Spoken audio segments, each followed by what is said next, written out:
నమస్తే, welcome to పూరా local. నేను మీ సంపత్ కుమార్. ఓ చేతిలో తట్టాబుట్టలు, భుజాన మూటలు, మరో చేతిలో పిల్లల చెయ్యి పట్టుకుని సరిహద్దుల వైపు నడక.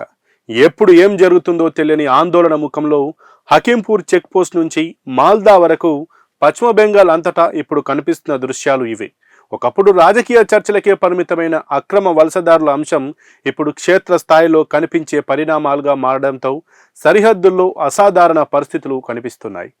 అధికారంలోకి రాగానే అక్రమ వలసదారులపై కఠిన వైఖరి అవలంబిస్తామని బెంగాల్లో బీజేపీ మొదటి నుంచి ప్రచారం చేసుకుంటోంది. ప్రస్తుతం ముఖ్యమంత్రిగా ఉన్న సువేందు అధికారి కూడా గతంలో ప్రతిపక్ష నేతగా ఉన్నప్పుడు ఇదే విషయాన్ని పదే పదే చెబుతూ వచ్చారు. అయితే ఇప్పుడు బీజేపీ అధికారంలోకి రాగానే దానిని కార్యరూపంలోకి తీసుకొచ్చారనే చర్చ జోరందుకుంది. బెంగాల్లో అక్రమ వలసదారుల ఏరివేతకు డిటెక్ట్, డిలీట్, డిపోర్ట్ విధానాన్ని అమలు చేస్తామని ముఖ్యమంత్రి సువేందు అధికారి స్పష్టం చేశారు. తాజాగా సీనియర్ బీఎస్ఎఫ్ అధికారులతో జరిగిన మీటింగ్లోనూ ఆయన ఈ విషయాన్ని ధృవీకరించారు. పౌరసత్వ సవరణ చట్టం పరిధిలోని లేని వారిని అక్రమంగా దేశంలోకి వచ్చిన వారిగానే పరిగణిస్తామని, అలాంటి వాళ్లను స్థానిక పోలీసుల సాయంతో అదుపులోకి తీసుకుని బీఎస్ఎఫ్కు అప్పగిస్తామని ఆయన వ్యాఖ్యానించారు.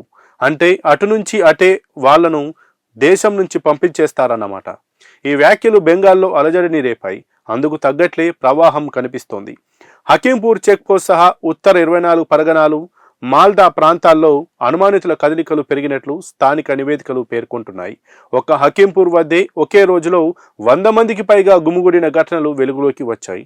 వీరిలో కొందరు బంగ్లాదేశ్ వైపు తిరిగి వెళ్లేందుకు ప్రయత్నిస్తున్నట్లు సమాచారం. ఇదే సమయంలో మాల్దాలో కూడా ఇదే తరహా కదలికలు కనిపించడంతో భద్రతా బలగాలు అప్రమత్తమయ్యాయి. ఇక కేంద్ర ప్రభుత్వ మార్గదర్శకాలకు అనుగుణంగా హోమ్ అండ్ హిల్ అఫైర్స్ శాఖలోని ఫారినర్స్ బ్రాంచ్ తీసుకుంటున్న చర్యల నేపథ్యంలో మాల్దా జిల్లాలో మొదటిసారిగా హోల్డింగ్ సెంటర్ ఏర్పాటు చేసి అమలు చేస్తున్నారు. భారత్లో అక్రమంగా నివసిస్తున్న బంగ్లాదేశీయులు, రోహింగ్యాలపై చేపట్టే చర్యలో భాగంగా ఈ వ్యవస్థను వినియోగిస్తున్నట్లు అధికారులు చెబుతున్నారు.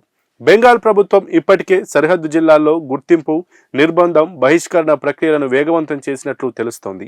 కొత్తగా ఏర్పాటు చేస్తున్న హోల్డింగ్ సెంటర్లలో అనుమానితులను తాత్కాలికంగా ఉంచి వారి బయోమెట్రిక్ వివరాలు, పత్రాలు, నేపథ్యాన్ని పరిశీలిస్తున్నారు. ప్రస్తుతం మాల్దా కేంద్రంలో పలువురు అనుమానితులు ఉన్నట్లు అధికార వర్గాలు చెబుతున్నాయి. వీరిలో మహిళలు, చిన్నారులు కూడా ఉన్నారు. ఈ కేంద్రాల్లో కట్టుదిట్టమైన భద్రత, సీసీటీవీ పర్యవేక్షణ కొనసాగుతోంది. మరిన్ని అప్డేట్స్ కోసం చూస్తూనే ఉండండి పూరా లోకల్.